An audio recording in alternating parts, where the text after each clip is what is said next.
Hi everyone, welcome to YouTube channel tech. तो आज आपको आपके रिक्वेस्ट पे मैं कमेंट आ रहा था कि सिलेबस समझ में नहीं आ रहा डीजीएमएस एग्जाम का और कौन कौन सा पेपर होगा ये भी समझ में नहीं आ रहा है। किस पेपर का क्या मतलब है, किसमें क्या पूछा जाएगा। चलिए मैं डिटेल में आपको बताता हूँ। इससे पहले अगर आप मेरे चैनल पे नए हैं तो चैनल को जरूर सब्सक्राइब कीजिएगा, बेल आइकन को प्रेस कर दीजिएगा ताकि जब भी मैं वीडियो डालूं नोटिफिकेशन सबसे पहले आप तक पहुंचे। और वीडियो को जब भी आते हैं लाइक कर दिया कीजिए, उससे एक मोटिवेशन मिलता है। चलिए वीडियो को स्टार्ट करते हैं।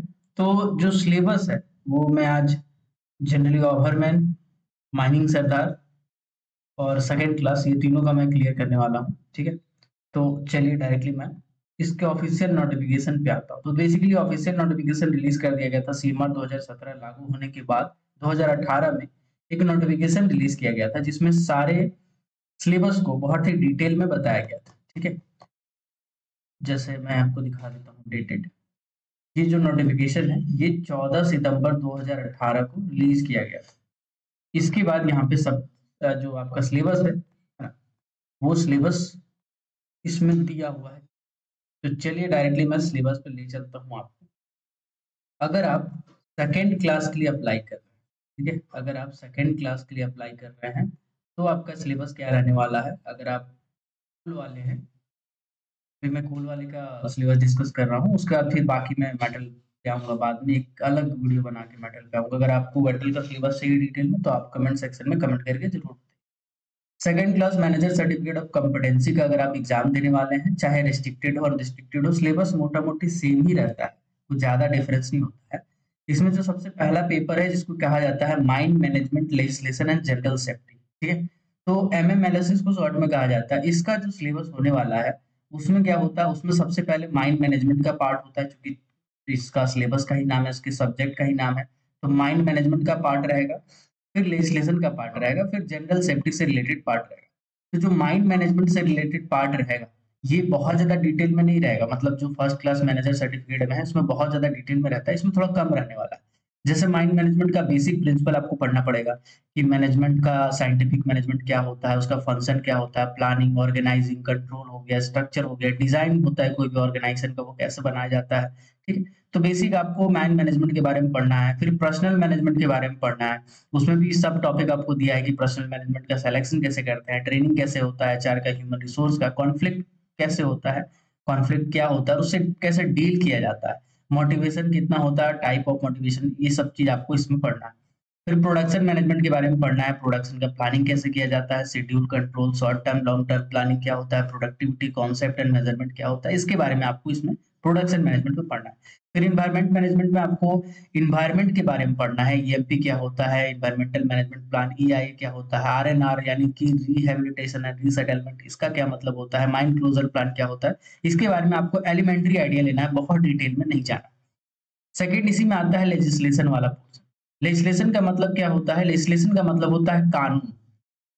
तो कुल मिलाकर के आप समझिए जितने भी कानून है, जैसे सीएमआर 2017 हो गया, माइंस रूल हो गया, माइंस एक्ट 1952 हो गया, माइंस रेस्क्यू रूल हो गया, इसके बाद सेंट्रल इलेक्ट्रिसिटी अथॉरिटी रेगुलेशन हो गया जो 2010 वाला है, ठीक है, इसके बाद एमवीटीआर हो गया, माइन वोकेशनल ट्रेनिंग रूल, और कुछ अदर रूल्स होते हैं जो लियाबल होते हैं, एप्लीकेबल होते हैं कोल माइंस में, जैसे क्रैच रूल हो गया, पिट हेड बाथ रूल हो गया, ठीक है, पिट हेड बाथ रूल हो गया, ऐसे करके कुछ कुछ रूल्स होते हैं जो आपको पढ़ने होते हैं, है ना, जो आपको पढ़ने होते हैं, एमसीडीआर का बेसिक नॉलेज हो गया, ये सब आपको पढ़ना पड़ेगा। तो इसके बारे में भी आपका यहाँ पे दिया रहेगा। इसके बाद जनरल सेफ्टी में बात करें तो safety in mines, safety in mines में कैसे क्या काउजेस हो सकता है, इसका बेसिक बेसिक कुछ कुछ, जैसे रूफ फॉल हो गया उसका सेफ्टी, कहीं आग लग गया उसका सेफ्टी, ठीक है। इसके बाद इसी में रिस्क मैनेजमेंट वगैरह पढ़ना होता है, रिस्क असेसमेंट क्या होता है, रिस्क मैनेजमेंट क्या होता है, हजार्ड का आइडेंटिफिकेशन कैसे करते हैं आप, हजार्ड कितने टाइप का होता है ना, रिस्क का स्कोर क्या होता है, ठीक है, ये सब आपको बेसिकली पढ़ना है इसमें, ठीक है। इसके बाद सेवेरिटी रेट क्या होता है, मेंटेज वाला आपको पढ़ना पड़ेगा, फ्रीक्वेंसी रेट क्या होता है ना, एक्सीडेंट होता है, एक्सीडेंट के टाइप्स क्या होते हैं, statistical non statistical non mining, ये सब आपको डिटेल में पढ़ना पड़ेगा, ठीक है। तो ये जो जनरल सेफ्टी वाला पोर्शन है इसमें आपको डिटेल में थोड़ा सा पढ़ना पड़ेगा, इसका सिलेबस थोड़ा ज्यादा है बाकी की तुलना में, है ना, सीएमआर वाला लेजिस्लेशन की तुलना में नहीं, बट जनरली ये थोड़ा ज्यादा होता है। एसएमपी आपको पढ़ना पड़ेगा, एसएमपी का एलिमेंट क्या क्या होता है, प्रिपरेशन कैसे करते हैं, एसओपी कैसे बनाते हैं, एसओपी, इसके बाद हजार्ड मैनेजमेंट कैसे करते हैं, cost of accident, human element in mine safety. तो ये सब आपको बेसिक डिटेल जो है वो आपको लेना पड़ेगा, ये आपको पढ़ना पड़ेगा। तो ये आपके आ जाते हैं कुछ जनरल सेफ्टी से रिलेटेड। अब जनरल सेफ्टी में एक-एक चीज़ को आपको पढ़ना पड़ेगा कि माइन गैसेस में क्या जनरल सेफ्टी लेना है, ठीक है? माइन गैसेस के बेसिक चीज़ों के बारे में, inrush of water, disaster management, first aid and maintenance में, फर्स्ट एड एंड एम्बुलेंस में, notified and occupational disease, lightning हो गया, sanitation, health, safety relating to crushing and coal handling and transport system. कुल मिला करके ये सब के बारे में आपको पहले तो ये पढ़ना होगा क्या होता है, कितने तरह के होते हैं और उसके बाद उसको कैसे मैनेज करते हैं, इसके बारे में भी आपको जनरल सेफ्टी में पढ़ना है। तो कहा जाए तो जनरल सेफ्टी आपको लगता होगा छोटा टॉपिक है, लेकिन ऐसा नहीं है। जनरल सेफ्टी आपको बहुत ही डिटेल में पढ़ना पड़ेगा, ठीक है? चलिए, ये हो गया पहला पेपर एमएमएलएस। अब ये जो मैं पेपर बताया, जो आप डिप्लोमा वाले होंगे, ठीक है? जो डिप्लोमा वाले होंगे, अगर वो सेकंड क्लास मैनेजर कोल का एग्जाम दे रहे हैं, तो आपको सिर्फ एमएमएलएस पढ़ना है, ठीक है? सिर्फ एमएमएलएस। लेकिन लोगों को क्या लगता है कि एमएमएलएस का मतलब है सीएमआर पढ़ लेंगे, एक्ट पढ़ लेंगे, रूल पढ़ लेंगे, हो गया। इससे ज्यादा तो पूछता नहीं, नहीं ऐसा नहीं है। फिर भी सर का क्वेश्चन पेपर खोल के देखो, इसमें जितना चीज मैंने बताया अभी सिलेबस, उससे थोड़ा ज्यादा ही पूछता है और डीप में घुस के पूछता है। तो आप ऐसा कभी भी गलती मत कीजिएगा कि जो आप समझ रहे हैं कि सिर्फ एक्ट, रूल, रेगुलेशन है और कुछ नहीं है, ऐसा नहीं है। एमएमएलएस में काफी बड़ा पोर्शन है, वो लेजिस्लेशन का एक पोर्शन है जो आप समझ रहे हैं। बाकी 2 पोर्शन इसी में आता है, मैनेजमेंट और जनरल सेफ्टी, ये भी आपको पढ़ना पड़ेगा, ठीक है? तो डिप्लोमा वाले का सेकंड क्लास के लिए एक पेपर होगा एमएमएलएस, लेकिन अगर आप 10th वाले हैं, 12 वाले हैं, तो आपका पेपर बढ़ जाने वाला है, ठीक है? चलिए, इसके बाद जो दूसरा पेपर होगा, जी जो भी बच्चे इसके लिए एलिजिबल होंगे, मैं डिटेल में इसका सर्कुलर के साथ बता दूंगा। उसको सर्कुलर में खोज रहा था, मिल नहीं रहा था, तो प्रमाण के साथ दिखाना थोड़ा ज्यादा अच्छा लगता है मेरे को। विनिंग एंड वर्किंग, ये विनिंग एंड वर्किंग चाहे जिसका भी सिलेबस हो, सेकंड क्लास वाले का हो या कोई गवर्नमेंट का एग्जाम दे रहे हो उसका हो, चाहे 10th वाले हो, 12 वाले हो, डिप्लोमा वाले हो, तो जो विनिंग एंड वर्किंग होता है, इसका कुल मिलाकर का मतलब होता है मेथड ऑफ वर्किंग प्लस आपका कुछ बेसिक एलिमेंट होते हैं, जैसे जूलॉजी वाले, है ना? ऐसा कुछ एलिमेंट आ जाता है उसमें। जैसे जूलॉजी में आपको बेसिक जूलॉजी पढ़ना है कि nature and occurrence of coal seam, description of Indian coal field, कोई कोल फील्ड के बारे में थोड़ा बहुत पढ़ना है, जूलॉजिकल फीचर पढ़ना है आपको, ठीक है? बोरिंग, बोरिंग का कैसे डिस्टर्ब एरिया बोरिंग करते हैं, बोरहोल सर्वे कैसे किया जाता है, interpretation of zoological map, zoological map के बारे में आपको हल्का आइडिया होना चाहिए। तो ये आपको पढ़ना पड़ेगा जूलॉजी वाला सेक्शन, ठीक है? इसके बाद ओपनिंग ऑफ कोल सीम्स में आपको सिंकिंग शाफ्ट, शाफ्ट का ड्रिवेज कैसे किया जाता है, शाफ्ट के बारे में बेसिकली पूरा पढ़ना पड़ेगा कि कैसे-कैसे मेथड से क्या-क्या करते हैं, मतलब शाफ्ट सिंकिंग आप चैप्टर पूरा पढ़ना पड़ेगा। साथ ही आपको सपोर्ट पढ़ना पड़ेगा, है ना? सपोर्ट भी आपको डिटेल में पढ़ना पड़ेगा। फिर डेवलपमेंट एंड लेआउट में आपको क्या करना पड़ेगा, कैसे-कैसे डेवलपमेंट किया जाता है, ठीक है? ये आपको डिटेल में पढ़ना पड़ेगा। अंडरग्राउंड माइनिंग मेथड में पूरा माइनिंग मेथड को पढ़ना पड़ेगा। जितना इसमें लिखा है उससे कहीं ज़्यादा सिलेबस है आपका। आप ये मत सोचिएगा कि 2-4 कोई ये सब टॉपिक इसको पढ़ लेंगे तो हो जाएगा, ऐसा होता नहीं है। डीजीएमएस का एग्जाम में ऐसा है कि आपको सिलेबस एग्जैक्ट पता ही नहीं चल पाता है। आप सोचेंगे कि मेथड ऑफ माइनिंग पूछा है तो बोर्ड एंड पिलर लॉन्ग वाले सब पढ़ लेंगे तो काम चल जाएगा, नहीं। Board of method of mining underground में जाएंगे ना तो आपको बहुत सारा मेथड है, 10 से 12 तो मेथड है, 10 से 12 मेथड है, उसके बाद उसका एप्लीकेबिलिटी कंडीशन है, सब आपको डिटेल में पढ़ना पड़ेगा। इसके बाद बोर्ड एंड पिलर मेथड है। बोर्ड एंड पिलर तो खैर आपको अच्छे से पढ़ना ही है। लॉन्गवाल माइनिंग है, थिक सीम माइनिंग है, थिक सीम माइनिंग भी आपको पढ़ना पड़ेगा। ये सब डीजे देशमुख के पोर्शन है। Other special element of mining, है ना? ओपन कास्ट माइनिंग में आपको डिटेल में पढ़ना पड़ेगा। अगर आप रेस्ट्रिक्टेड वाले हैं तो इससे सवाल थोड़ा ज्यादा पूछा जाएगा, तो ओपन कास्ट को आपको बहुत ही डिटेल में पढ़ना पड़ेगा, ठीक है? Cyclic and non cyclic method होता है आपका, लॉन्गवाल में भी होता है ना? और जनरल भी होता है। रॉक मैकेनिक्स का पूरा कॉन्सेप्ट आपको पढ़ना पड़ेगा। एक्सप्लोसिव हैंडलिंग मतलब ब्लास्टिंग ड्रिलिंग आपको पूरा डिटेल में पढ़ना पड़ेगा। तो अगर आप क्लासेस ज्वाइन करना चाहते हैं, चाहे आप सेकंड क्लास की तैयारी कर रहे हो कोयला वाला, कोल वाला, या माइनिंग सरदार की प्रिपरेशन कर रहे हो या ओवरमैन की कर रहे हो, आपको पोर्शन पूरा कंप्लीट मिल जाने वाला है। एक ही बार में रिकॉर्डेड वीडियो लेक्चर भी मिल जाने वाला है और लाइव क्लासेस भी मैं लूंगा। रिकॉर्डेड वीडियो लेक्चर आपको पूरा मिल जाएगा, EMT volume 1, 2, 3, mines act, mines rule, CMR, creche rule, pithead bath rule, जितना भी रेगुलेशंस होता है सब आपको एक बार में मिल जाने वाला है। साथ ही जूलॉजी वूलॉजी जितना भी पोर्शन है, ए टू जेड पोर्शन आपको मिल जाने वाला है। अगर आप माइनिंग सरदार की क्लासेस करना चाहते हैं, अगर आप ओवरमैन की क्लासेस करना चाहते हैं, अगर आप सेकंड क्लास मैनेजर कोल की तैयारी करना चाहते हैं, चाहे आपका डीजीएमएस एग्जाम हो, चाहे कोल इंडिया एग्जाम हो, चाहे एनएलसी हो, चाहे मॉइल हो, चाहे नालका हो, चाहे एनटीपीसी हो, चाहे कोई भी एग्जाम हो, आपका एक फाउंडेशन बैच है जिसमें आपका ए टू जेड पोर्शन कवर हो जाने वाला है। आपके पास इनफ टाइम है। अगर आप डीजीएमएस एग्जाम की तैयारी कर रहे हैं तो आपके पास बहुत अच्छा टाइम है। अगर आप कोर्स ले लेंगे तो आप अच्छे से तैयारी कर सकते हैं। अगर कोर्स नहीं भी लेंगे तो अपने से तैयारी में जुड़ जाइए और डिटेल में एक चीज को पढ़िए। माइनिंग सरदार ओवरमैन फाउंडेशन बैच B12 करके है, इसमें सेकंड क्लास का भी पोर्शन पूरा मैं डाल दिया हूँ।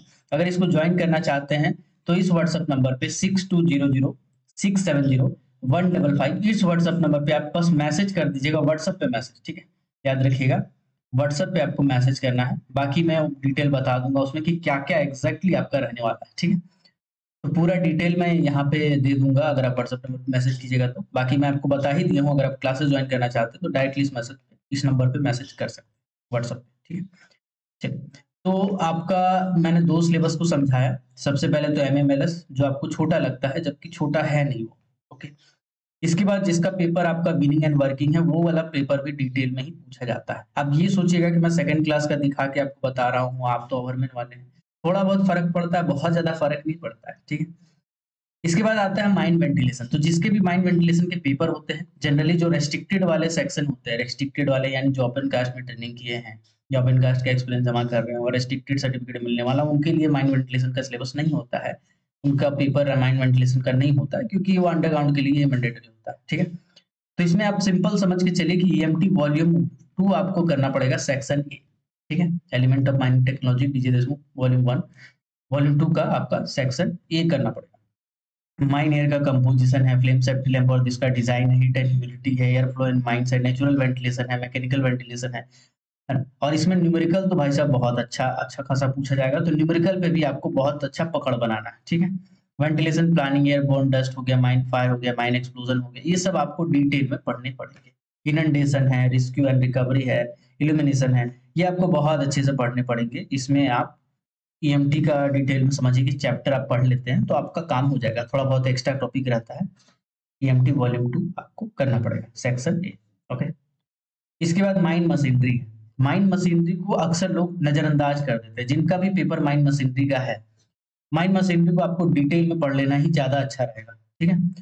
जैसे आपका इसमें क्या होता है, स्ट्रेंथ ऑफ मटेरियल, जो कि ईएमटी वॉल्यूम 3 में दिया हुआ है, ओके।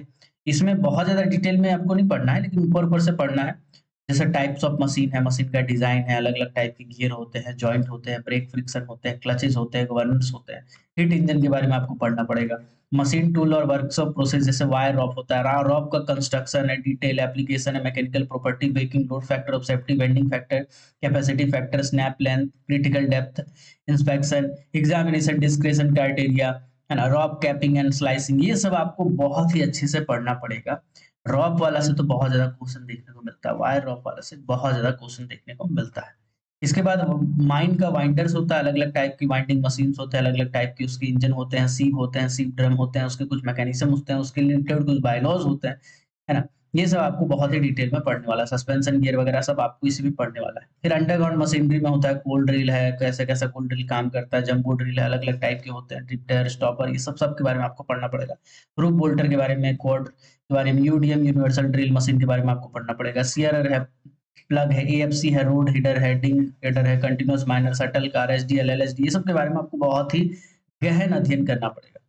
मटेरियल हैंडल्ड इन माइंस, इसमें अलग अलग टाइप के बेल्ट जो होते हैं, सेफ्टी डिवाइसेज जो उससे रिलेटेड होते हैं, रॉब कॉलेज वगैरह, लोकोमोटिव वगैरह, कन्वेयर सिस्टम है, इसके बारे में आपको पढ़ना पड़ेगा। केबल बेल्ट, कन्वेयर, हाई, इसमें लेकिन सब टॉपिक भी दे दिया गया है, तो एक एक करके अगर खाली टॉपिक को पढ़ लेंगे कि उसके बारे में, तो आपका इनफ हो जाएगा, ठीक है।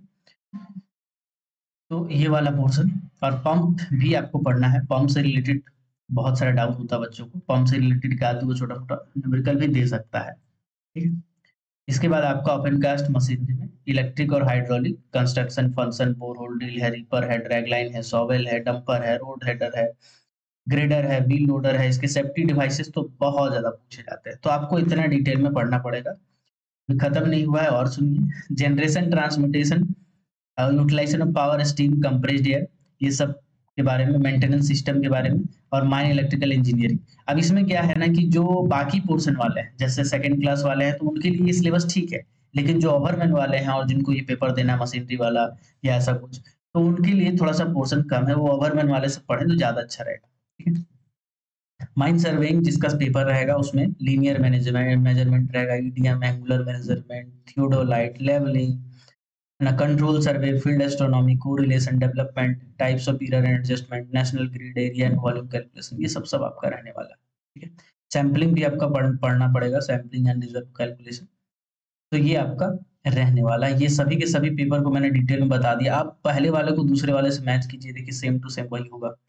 ठीक है, लेजिस्लेशन का पोर्शन सेम, जनरल सेफ्टी का पोर्शन सेम, थोड़ा बहुत अंतर है, बाकी मोटा-मोटी सेम है।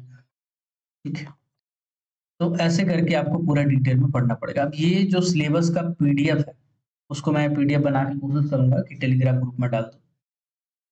और अगर आप कोई भी वीडियो चाहते हैं, स्पेशल वीडियो कि कौन-कौन से पोस्ट के लिए कौन-कौन सा पेपर देना है, उसका तैयारी कैसे करेंगे, तो आप कमेंट सेक्शन में बता सकते हैं। और अगर आप क्लासेस ज्वाइन करना चाहते हैं माइनिंग सरदार ओवरमैन का, क्योंकि बच्चे बहुत ज़्यादा हो गए हैं, तो अब मैं ज़्यादा लूँगा नहीं, तो आप जल्दी ज्वाइन कर लें तो ज़्यादा अच्छा रहेगा। ठीक है, बीच में आप ज्वाइन करेंगे तो आपको हो सकता है दिक्कत हो। माइनिंग सरदार ओवरमैन सेकंड क्लास मैनेजर, चाहे आप डीजीएमएस एग्जाम की तैयारी कर रहे हो, चाहे कोल इंडिया की तैयारी कर रहे हो, सब एग्जाम के लिए आपका वही कारगर रहेगा। सब एग्जाम के लिए फाउंडेशन बैच है, उसको ज्वाइन कर लेंगे तो सारा एग्जाम में आप आराम से स्कोर कर सकते हैं। ठीक है, इसमें आपका टेस्ट सीरीज में मैं डालूंगा धीरे-धीरे, जो भी एग्जाम रहता है उसका मैं टेस्ट सीरीज डालता हूँ। चलिए, आई होप ये वीडियो आपके काम का होगा। अगर ये वीडियो आपके काम का है, वीडियो को लाइक कर दीजिए। अगर नहीं है तो उनको फॉरवर्ड कीजिए जिनके लिए वीडियो काम का है। मिलते हैं किसी और वीडियो में, किसी और टॉपिक के साथ। तब तक के लिए keep watching, keep supporting. Till then, Jai Hind.